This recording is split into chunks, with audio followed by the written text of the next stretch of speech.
One of the things that you probably pride yourself on as a retailer could also be costing you a lot of money. What is it? Well, it's your ability to curate a fantastic range. Because for a lot of independent retailers, curation is the backbone of your business. It is why customers choose you. They could go to Amazon, they could search through thousands of other products, they could go to a department store, they could spend 3 hours on Google looking at every possible option, but they don't want to. They want to come to you because you have already done some of the hard work for them. You've found the brands, you've gone through the catalogs, you've walked at the trade shows, you've rejected the stuff that isn't right, and you've brought in the things that your customers are going to love. And after you've been doing this for a few years, you get pretty good at it. You can walk down nearly every aisle at a trade show and you can rule things out instantly. Nope, nope, nope, wrong customer, that's not for us. Then you get to a booth and you'll go, oh my gosh, our customers are going to love this. And most of the time, you're right. But being right about the product does not automatically mean that you have made a good buying decision. And that distinction can cost you a lot of money. Hey there, I'm Salena Knight, and welcome to the Bringing Business to Retail podcast, where we talk all about the strategies to make more money growing your retail or e-commerce business. Now, I love buying for my stores. I love trade shows. There is something about walking through the aisle after aisle and seeing all of those new products coming through. You see what's trending, you see all the different colors, the different styles, the brands, and if you are anything like me, your brain is already merchandising as you walk through. That would look fantastic over there. Oh, that would go really well with that range. I know exactly who would buy that. And I think that skill is massively undervalued when we talk about independent retail because you are curating. You are making choices on behalf of your customer.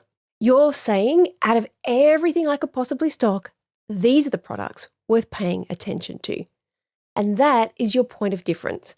And therefore, it is a valuable skill.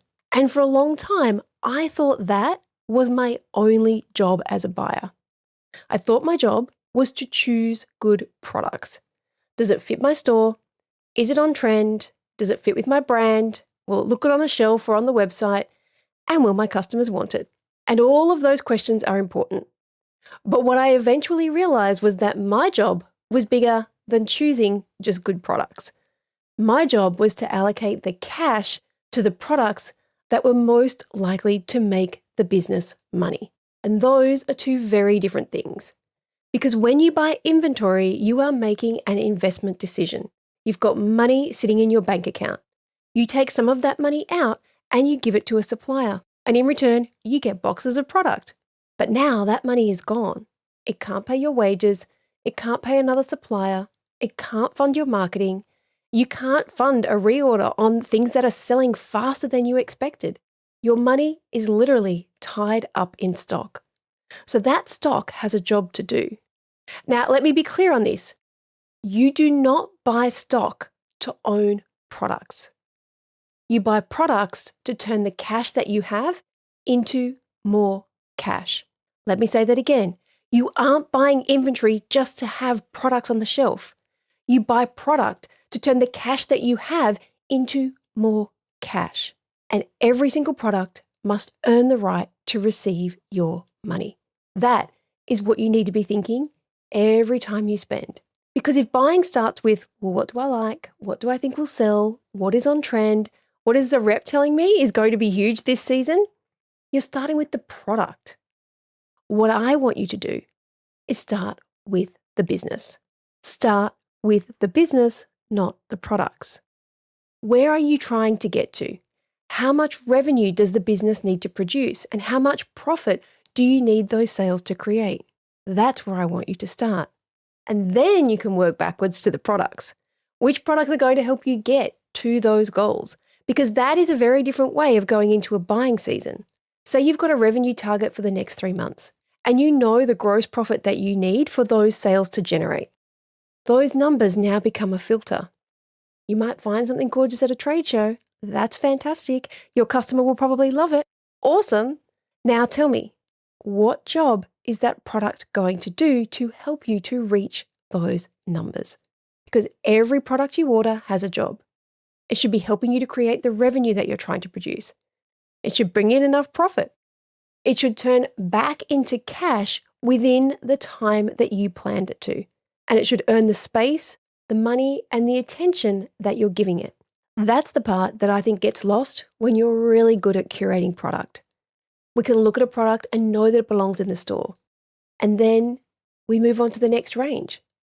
But this belonging in my store hasn't told you what the stock needs to do for your business. It hasn't told you whether you deserve 10 units or 50 units or 250. It hasn't told you whether customers are going to buy it at full price. It hasn't told you how quickly that money is going to come back to you as cash. And it hasn't told you whether putting $10,000 into that range means you won't have enough cash left to reorder something that has already proven that it can make you money. So there's one question that I believe that you need to ask yourself after you think, my customers are going to love this. And that question is, how much money does this need to make me? Because stock has to make money. Some products are going to do it in different ways. You've got those dependable staples that your customers just buy on repeat. You've got the products that create that higher average order value. Some products will give you fantastic margin. The profit just rolls on in. Some products will bring customers in, and some will create that newness that keeps your best customers coming back. Others might just deserve a small order to see what happens. They don't all need to do the same job, but they do need to do a job.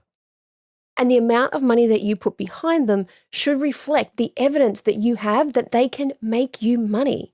This becomes really obvious when you're actually standing at a trade show. You found the product, you love it, and the rep is sitting there with their order form out and they say, so how many units? Now, if you are anything like me, you've got about 30 seconds before the silence becomes really uncomfortable. You're looking at the product, you're thinking about last year's sales, you're doing some rough math in your head. Maybe you go a little bit higher because you're scared of running out. Maybe you go a little bit lower because you've already spent an awful lot of money today and the invoice is making you nervous. And there you go. You just made maybe a 4 or 5 figure buying decision in less time than it takes to make a coffee. And the same thing happens online. You've got the supplier portal open, you type in 50. You get to the bottom, you look at the total and you go, maybe I'll just make it 40. Still don't love that number. Okay, 35. 35 feels better. And I say this because I have done it. But here's what's interesting. Nothing changed between 50 and 35. You didn't get some new sales data. The margin didn't move. The selling period didn't change. You changed the quantity until you were less uncomfortable with the number at the bottom of the invoice. And that is why the first thing I do when I work with a retailer is get them to put those revenue and profit targets in place. Because if I know what I need this product to do and I have evidence of the demand, I have something that is much stronger to base the order on than how confident I'm feeling that day or how much money is in the bank today. Maybe last week was an amazing sales week and there is plenty of cash in the bank. So today 50 feels okay. Maybe 3 supplier invoices just landed in your inbox and now 40 feels a little bit safer. Neither of those things change how many units your customer is likely to buy. And this is where curation and commercial buying have to be separate for a moment. Your eye for the product got the item into consideration. But now the product needs to earn your investment. If you cannot explain how a product will help you reach your target, you don't have a buying decision. You have a bet. Now, sometimes you are going to have to bet. This is retail. This is business. There's always going to be new ranges or trends or products that customers haven't seen before. And so you can't possibly have 3 years worth of sales data telling you what will happen. That's just part of being in retail. But if you are betting, go into it knowing that you're betting and size that bet accordingly. You don't need to put a huge amount of cash behind something just because it fits your range beautifully. I want you to test it. I want you to let the product earn the bigger order. Because sometimes your eye for the product is going to be bang on and the amount you buy will still be wrong. And sometimes what you think is driving the sales isn't actually what's driving them at all. One of the craft stores inside of my $1 million store had this happen. She had been doing this for a long time. She knows all of her products and she knew that there was a certain brand that performed really, really well. But when we looked at the sales, that brand sold. But digging into the numbers further, what we found was actually the strongest pattern wasn't a particular brand. The strongest pattern was literally a pattern. It was bright prints. Bright prints moved so much faster than the plains and the neutrals. Now, the plains and the neutrals sold eventually, but they took significantly longer to turn back into cash. And here's why that is important. Because if you are looking at your report at the end of the year, both of those products are going to show up as units sold. A bright print that sold out in 3 weeks and a neutral that sold out 6 months later. Both of them sold. They can look very same if you're looking at the wrong report, but they did very different things from your business. A product that sells in 3 weeks and a product that sells in 6 months both appear as sold, but they do not produce the same outcome for your business. One gives you the cash back quick so that you can reinvest it and make more money. The other one holds your cash literally hostage. And that changes your buying decision because it sold just isn't enough. Eventually selling the product does not tell me whether that stock did the job that you bought it to do. How quickly did it sell? Did people pay full price? Did you eventually have to put it on discount? Did you clear the last third of the order? And could that money have been used again 2 or 3 or 4 times over while it was sitting there? That's the bit I want you to go pay attention to. Because if we go back to the craft store and what the buying data showed her, she thought she knew what the successful products had in common. It was the brand. The money showed her something more specific. It was the prints from that brand. And this is why I want you looking at the actual products that are doing the heavy lifting. Because a brand can look successful, but inside of it, maybe only 3 or 4 SKUs are actually generating the most sales. A category can look weak, even if 1 SKU repeatedly sells out. And you can keep putting money into a range because that brand does well for us, when most of your cash is being made by a handful of products inside it. You need to know what has earned more of your money. Your stockroom is giving you buying information. Those boxes that you keep walking past because you don't want to deal with them, they are giving you buying information. The products that you bought because you love them, that are still sitting there 3 months later, are telling you something. And yes, it's uncomfortable. Every retailer's been there. We all have those boxes of products. We just want someone to take them. Just take them. Just get rid of them out of my sight. But I would much rather have that information before I place the next order than make the same buying decision again because my memory tells me that something sold pretty well. This is where curation becomes expensive. You've built a fantastic range. Customers tell you that they love it.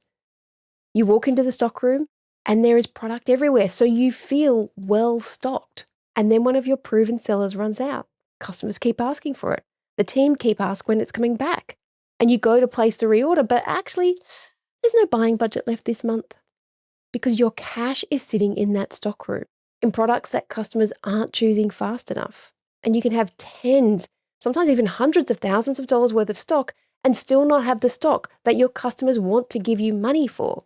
And that's the part I want you to connect back to curation, because curating a range isn't about saying yes to every product that fits. Sometimes the strongest buying decision is no, because your budget isn't infinite. Whether you're spending $20,000 this season, $200,000 or $2 million, there is still a limit. Every dollar you give one product is a dollar that doesn't go somewhere else. So I don't want your starting point to be, how much can I afford to spend? I want you thinking, what does this business need? And what do I need these products to produce for me? Because there's a difference. You can stay inside that buying budget and still buy badly. You can spend exactly what you planned and end up with too much money in products that move slowly and nowhere near enough in the products that customers want to buy. A buying budget tells you what you have available. Your revenue and profit targets tell you what that money needs to do. And then your customer's behavior can help you decide which products have earned the chance to do it. That is a far stronger buying decision. And if you start seeing your inventory this way, you also start looking differently at the end of the season. I don't want you opening your stockroom in January and seeing Boxes of things you're now trying to work out how to get rid of. I want the stock to have done its job. It sold, it generated cash, it produced profit, it helped you hit a target, and that cash came back so that you could decide what to do with it next. Because that is what inventory is there for. So yes, keep curating a fantastic range because that ability is probably one of the biggest reasons that your customer chooses you. And I want you to keep that. I want customers to walk into your store or open your website and think, oh my gosh, where did they find this? But remember, your job is to allocate cash to the products that are most likely to make you money. Because you do not own stock to own product. You buy inventory to turn the cash that you have into more cash. And every single product must earn the right to receive that money. Now, before we finish up, just a quick reminder that I will be hosting a free masterclass on September 17, showing you how to get your customers buying before Black Friday. This is the last one in my Q3 free masterclass series designed to help you make more money this peak season. Hundreds of retailers have already registered and already benefited from the first 2 sessions, knowing what products to buy and how to make sure that you don't drain your cash at this busy time of the year.